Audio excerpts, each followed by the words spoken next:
Welcome back to the Accessible Art History YouTube channel. In this week's video, I'm continuing my countdown through my top 100 works of art in history. This is episode 6, so I'm covering works 75 through 71.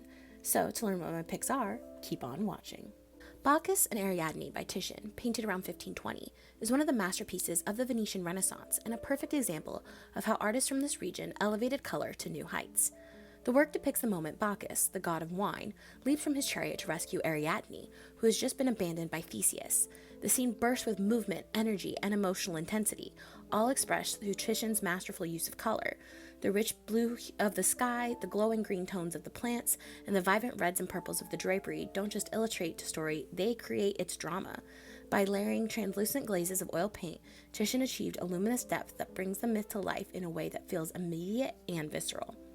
The painting also highlights how Venetian artists approached the Renaissance differently from their Florentine counterparts. While artists in Florence often focused on line, perspective, and careful drawing to construct form, Venetian painters prioritized colore, or the expressive power of color and light.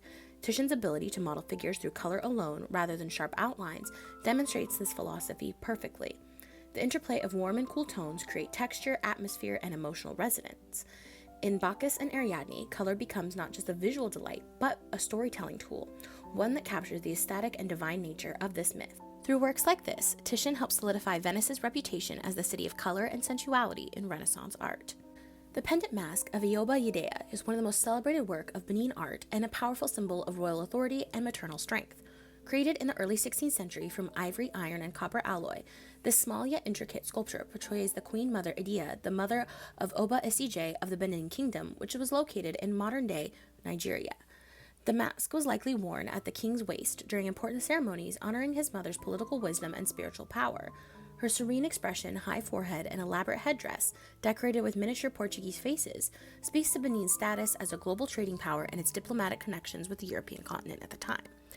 Beyond its exquisite craftsmanship, the pendant mask reveals how Benin artists transformed materials and forms into expressions of meaning and prestige. Ivory was prized for its luminosity and rarity, and was closely linked to purity and the divine, a fitting medium for depicting the Queen Mother. The balanced composition and subtle contrast of light and shadow show the sculptor's skill in creating depth and presence from just a single piece of ivory. Benin artists used texture, sheen, and symbolism to communicate spiritual and political power. The pendant mask of Ioba Idea remains a testament to the sophistication of the Benin court and its central role in shaping our global understandings of African artistry and leadership. The house altar depicting Akhenaten, Nefertiti, and 3 of their daughters is one of the most intimate and revealing works from ancient Egypt's Amarna period. Created around 1350 BCE, this limestone relief shows the royal family beneath the rays of the Aten, the sun discs whose outstretched hands offer the Ankh, or the symbol of life. Unlike traditional Egyptian art, which emphasized timeless formality and divine distance, this scene captures affection and domestic warmth.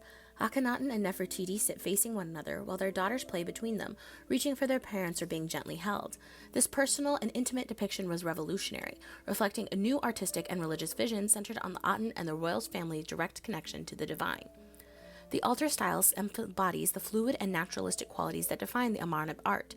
Figures are shown with elongated heads, narrow faces, and soft curving lines, forms that convey grace and humanity rather than rigid perfection.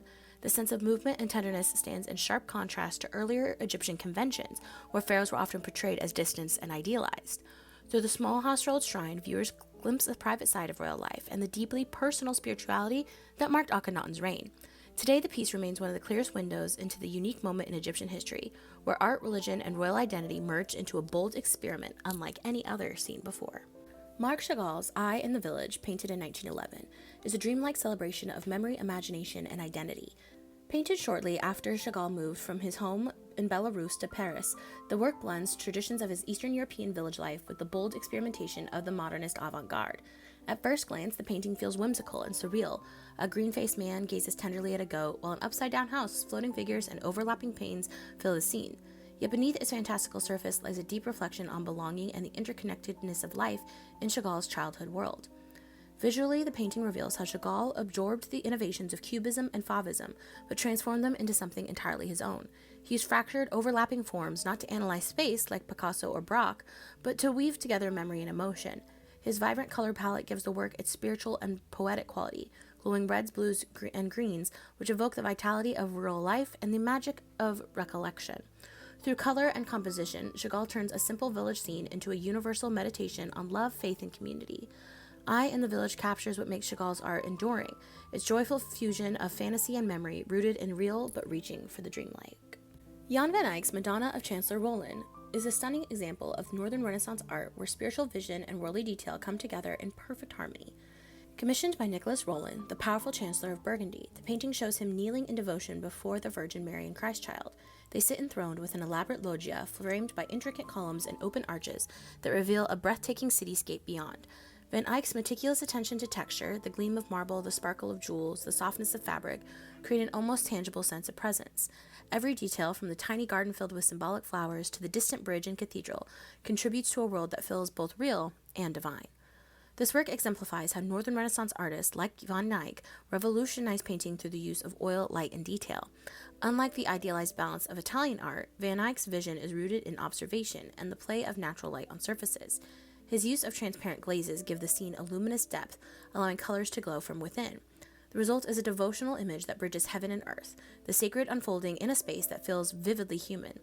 In the Madonna of Chancellor Roland, faith and realism are inseparable, reflecting a world where the divine was not distant, but present in every glimmering reflection.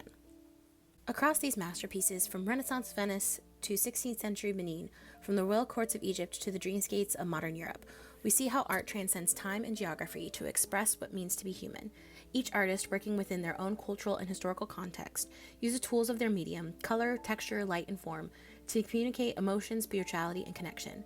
Titian transformed myth through luminous colors, Benin artists carved ivory into symbols of power, Armana sculptors captured divine intimacy, Chagall painted memory and faith in radiant hues, and Van Eyck illuminated the sacred through light and detail.